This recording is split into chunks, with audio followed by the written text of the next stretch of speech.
Déjà, un nouveau paysage pour le Dakar, mais il y a pas mal d'altitude, vous n'allez pas être dépaysé, vous Non, surtout qu'en plus on a été après Manon, donc au Centre national des fondeurs, et on a dormi dans les chambres époxy. On a essayé de préparer au mieux cette course, comme autant que mécaniquement.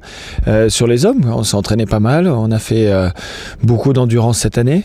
C'est vrai que j'ai pas été trop dépaysé sur ce point-là, mais il faut dire, et je pense que c'est bien de le rappeler, ce sera un Dakar qui sera physiquement difficile. Il y a beaucoup de concurrents qui s'imaginent que c'est de la piste, ça va aller, mais non, ce sera un Dakar qui sera compliqué, dur, parce que beaucoup plus de virages. Donc, qui dit virage dit pilotage, et pilotage dit plus d'efforts physiques. Où certaines fois en Afrique, on avait quand même des spéciales qui étaient longues, où on pouvait un peu se reposer sur la distance, mais là, ça va être des journées qui seront longues pour tout le monde. La voiture, on parle beaucoup du moteur diesel, mais elle a aussi évolué pas mal en châssis. Si vous devez faire une petite comparaison entre la voiture du précédent et celle-ci.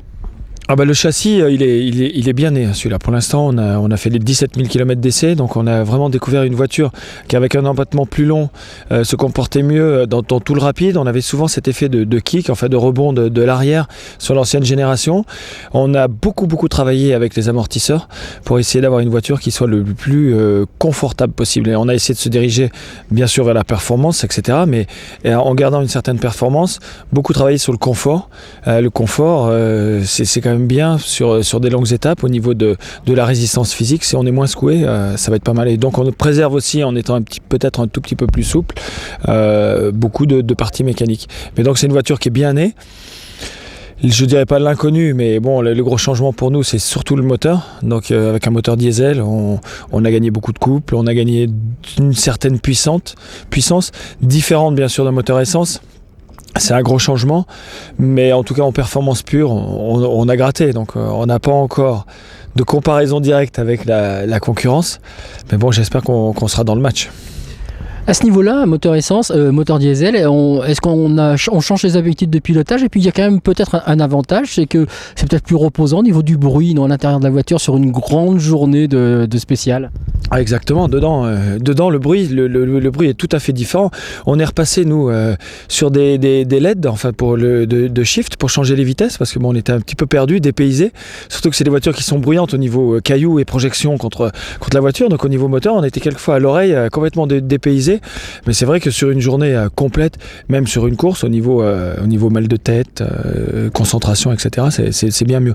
Comme je l'ai dit tout à l'heure, donc le bruit et le confort en mieux, donc je pense qu'on résistera un peu mieux aux grandes étapes.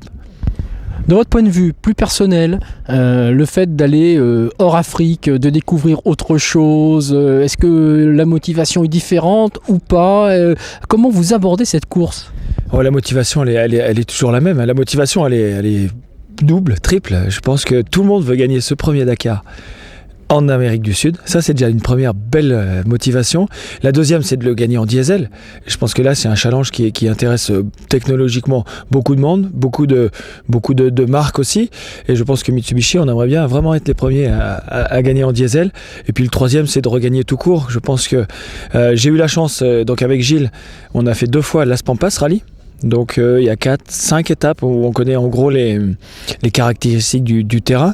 Moi je suis ravi d'aller dans un pays de passionnés d'automobile, un rallye d'une diversité de paysages, de conduites différentes aussi. Donc il y aura du sable, les gens se disent non, il n'y a peut-être pas de sable. Il y aura de la montagne, il y aura des côtes pacifiques, il y aura le désert d'Atacama, il y aura de la Pampa, il y aura des canyons. Ce sera vraiment un rallye qui est magique. Donc moi je me réjouis, c'est sûr que c'est un virage important pour le Dakar. Il y avait cette image africaine, et je pense que quelque part le rallye un jour, j'espère, retournera en Afrique, mais pour l'instant l'Amérique du Sud est un réservoir de pistes, de surprises, de beauté naturelle qui est vraiment impressionnant. Je passe tout à fait à autre chose, Luc. Je reviens un petit peu sur cette saison LMS avec la victoire en GT1. Quels sont vos projets pour cette saison 2009 ? Les projets, donc avec Luc Alpha Aventure, qu'est-ce qu'on peut en dire ? À l'heure actuelle, on aura donc une voiture qui va courir en GT-FIA avec Guillaume Moreau et Johan Claret qui nous a rejoints. Donc 2 jeunes qui, je pense, seront assez efficace et très rapide en FIA, sur un format de course bien sûr plus court. Ensuite, je pense que les 24 heures du Mans bien sûr seront à notre programme, avec une voiture qui est qualifiée donc après notre belle saison en Le Mans Series. Et après sur le programme de la deuxième voiture, on ne sait pas. Peut-être du Le Mans Series à 3 pilotes. Mais là, il y a encore pas mal d'inconnus. Vous savez, la situation est difficile pour tout le monde.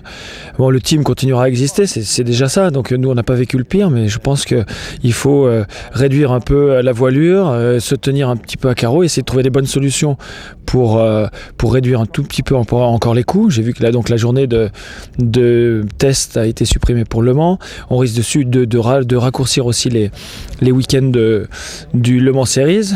Commencer seulement le samedi matin, donc avec moins d'essais, moins de roulage. Donc c'est des solutions qui sont bonnes dans un moment qui est particulièrement difficile pour tous les teams.